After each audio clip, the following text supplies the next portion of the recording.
Nous avons la chance d'avoir à Bazas un basadé passionné de cinéma et plus particulièrement de machines cinématographiques. Il possède une collection importante de machines, de matériel, et il souhaite en faire profiter le public local, mais aussi donc régional. Bonjour, aujourd'hui on est à la médiathèque, une exposition exceptionnelle de vieilles machines cinématographiques. Aujourd'hui on va pouvoir voir pratiquement une centaine d'années de machines qui nous ont été gentiment prêtées par M. Casalis, basadé depuis plusieurs générations.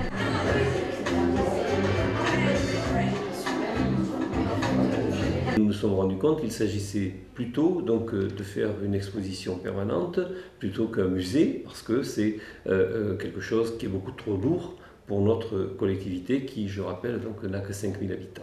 Ces machines sont très anciennes, et puis il y en a aussi pas mal contemporaines, ce qui permet d'avoir un volume important de machines qui permettra à partir de ça de réaliser pas mal d'animations liées effectivement à la médiathèque. Pourquoi une exposition de machines cinématographiques? Il nous semblait que c'était un complément naturel de la médiathèque qui voit ainsi développer un peu plus la lecture, l'image et l'image animée. Le conseiller régional, d'autres élus, j'ai aperçu des maires, le maire de Lignan qui est là. Si j'en oublie, ils me le diront. Je salue M. Dupin, le directeur des services de la ville. Eh bien, j'ai oublié le principal, c'est Jean-Louis Casalis, notre basadé bien connu, l'homme qui est à la base de cette exposition. Derrière ces appareils, derrière ces projecteurs, derrière ces machines extraordinaires, vous en conviendrez, le terme n'est pas trop fort, il y a Jean-Louis Casalis. Alors c'est un passionné, vous le savez, de cinéma sous toutes ses formes, mais il n'y a pas que l'expression artistique qui l'intéresse, il y a aussi la machine qui permet cette réalisation. Ces machines, il était collectionneur. Il a constitué sa collection petit à petit, bien sûr, mais surtout, essentiellement, en fréquentant les ventes aux enchères en Europe. À Londres, chez Christie's, en Allemagne, à Cologne, à Zurich. Il est connu de toute l'Europe cinématographique. Il a fréquenté dans ses jeunes années, hier, Saint-Germain-des-Prés. Il connaît par exemple Juliette Gréco et tout ce beau monde qui a fait le cinéma. Et nous avons ici un témoin vivant de cette époque. Alors nous l'avons ici, nous en profitons. On essaye de mettre en valeur toutes les belles choses qu'il a acquises au fur et à mesure des années. Nous venons de passer avec Jean-Louis Casalis une convention afin que sa collection extraordinaire puisse être présentée officiellement dans les locaux municipaux. Nous avons donc inventorié à peu près 200 matériels divers qui sont déjà stockés dans des locaux qui appartiennent à la commune, et ces locaux adaptés avec quelques aménagements à réaliser prochainement, ou au moins lorsque le projet se réalisera, c'est l'ancien palais de justice. Le bâtiment appartient à la commune, et les services du tribunal d'instance ont été transférés depuis les années 2010 directement au tribunal de grande instance de Bordeaux. À partir de ça, il nous restait des pièces suffisamment importantes qui peuvent être utilisées comme réserve, comme préparation de matériel, et surtout comme exposition, et également comme lieu d'animation, comme la salle des pas perdus, le hall et la salle d'audience.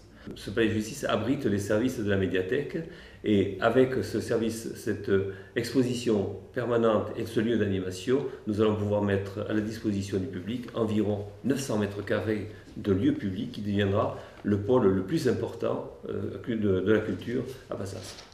Alors, première présentation aujourd'hui des appareils qui couvrent tout le XXe siècle. Je crois que le plus ancien ici exposé est de 1910. Et puis la majorité des appareils prennent place dans l'entre-deux-guerres. Et il y en a de 1920, 1930. Il y en a aussi après la guerre 1950, 1950 ici. Les premiers appareils sont remarquables, il faut tourner des petites manivelles. Il y a quand même déjà à cette époque des engrenages particulièrement élaborés. Ensuite, on peut constater, si on y prête attention, le progrès technique. On voit apparaître des stroboscopes ultra perfectionnés. On voit aussi le dimensionnement du film qui évolue. Alors on avait là c'est du 35 mm, c'est bien ça. On voit aussi du 16 mm, et puis il y a d'autres formats, du 8 mm. On voit les dernières caméras mécaniques. Ensuite, la technologie a permis des progrès fantastiques avec les vidéos. Maintenant, nous avons les dernières caméras, les webcams, tout ce qu'on veut, ce qui donne encore plus de valeur à cette exposition. Avant les tablettes, avant les webcams, voici ce qui existait, qui s'est développé, qui s'est mis en place petit à petit. Alors chacun peut en profiter. Je pense qu'on peut passer pas mal de temps devant chaque appareil. On peut aussi voir qu'il y a une présentation historique intéressante. Par la suite, nous créerons, ici, dans cette structure, le pôle du cinéma et le pôle surtout de la technologie associée au développement du cinéma. Nous allons confier une étude scénographique à une école privée de formation sur Bordeaux et qui donc nous donnera déjà un aperçu de ce que nous pourrions obtenir de ces locaux. À partir de ça, donc, je répète, il ne s'agit pas d'un musée, mais il s'agit d'une exposition permanente. Ça veut dire qu'il faudra que ces machines ne soient pas statiques, mais qu'elles soient donc dynamiques. Hein, et qu'il y ait, parce que compte tenu de leur histoire, on peut faire parler ces machines avec, bien entendu, tous les moyens modernes que nous possédons, mais surtout avec le propriétaire de ces machines qui peut raconter une histoire sur chaque objet qu'il a pu acquérir, acheter, récupérer, collecter en tout cas. Il y a effectivement beaucoup à faire avec ce matériel, il y a beaucoup aussi à imaginer et c'est pour ça que nous aurons aussi besoin de l'ensemble donc de toutes les personnes bénévoles et passionnées aussi de cinéma et de machines cinématographiques. C'est ainsi que nous ferons certainement appel à toutes les associations, mais également tous les établissements scolaires. Et ça sera obligatoirement une complémentarité, déjà de fait avec la médiathèque, mais aussi avec le Cinéma Vogue, qui est une salle exploitée par une association culturelle basadaise. Par la suite, il y aura d'autres animations. Il y aura au mois d'avril donc une adaptation cinématographique qui sera organisée par la médiathèque dans le cadre de son programme de la saison culturelle 2013-2014.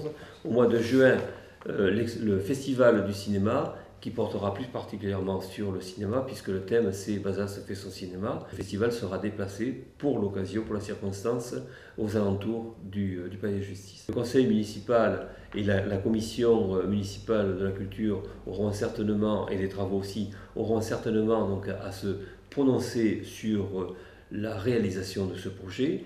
Pour le moment, on n'en est qu'à la phase d'étude, de la réflexion, d'études par la suite et de réalisation vraisemblablement dans l'année 2015. Pour la réalisation du cinéma amateur, et je crois qu'on va vers quelque chose de fabuleux. À l'occasion du Salon du Livre, eh bien, nous reparlerons du monde du cinéma, c'est-à-dire le Salon du Livre sera étroitement associé au cinéma.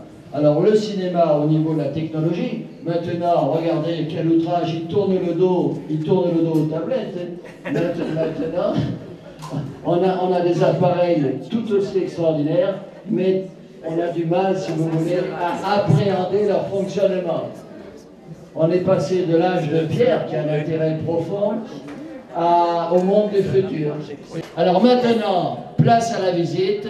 Apprécier, déguster ces extraordinaires machines et merci à vous tous d'être venus. Peut-être Madame Lamarck veut dire deux mots, non? Non. Et Monsieur Dupas qui se passionne, Monsieur Dupas, deux mots. On n'entend jamais parler, Monsieur Dupas.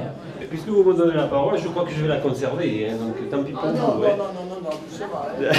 2 minutes. Non, en tout cas, donc, moi je dois dire merci surtout à Monsieur Casalis parce que c'est quand même extraordinaire, il faut le dire. Merci à Marie donc, qui a bien voulu s'en occuper. Merci à l'équipe, à la municipalité qui a bien voulu aussi donc, nous croire, parce que c'est quand même pas évident. Et puis bon, espérons qu'on va encore bien loin. le plus loin possible. Merci à tous. C'est vrai que ce matériel, comme je le disais tout à l'heure, est une exposition permanente, mais il va effectivement bouger. Il va aussi sortir donc de son lieu avec l'autorisation du propriétaire. Nous avons bien l'intention donc de faire participer le maximum de la population, de fédérer toutes les énergies pour qu'il y ait vraiment cette exposition devienne vraiment un lieu incontournable dans le Bazadais, mais aussi plus au niveau du département et de la région, puisqu'il n'y a pas beaucoup d'expositions de machines cinématographiques en région Aquitaine. On espère bien, le jour où nous ferons l'inauguration de ces machines et de cette exposition permanente, qu'il y aura des personnalités nationales, voire internationales, qui pourraient donc venir à Bazas.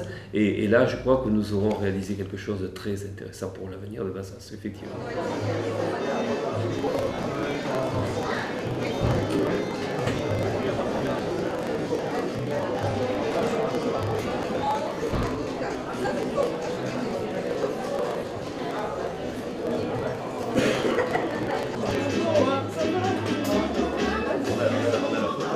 Les locaux appartiennent à la commune, donc il n'y a pas un investissement structurel important. Et toutes les machines que nous avons rentrées et que nous accueillerons, ou réceptionnerons encore, sont mises à disposition à titre gratuit par notre collectionneur Bazadais.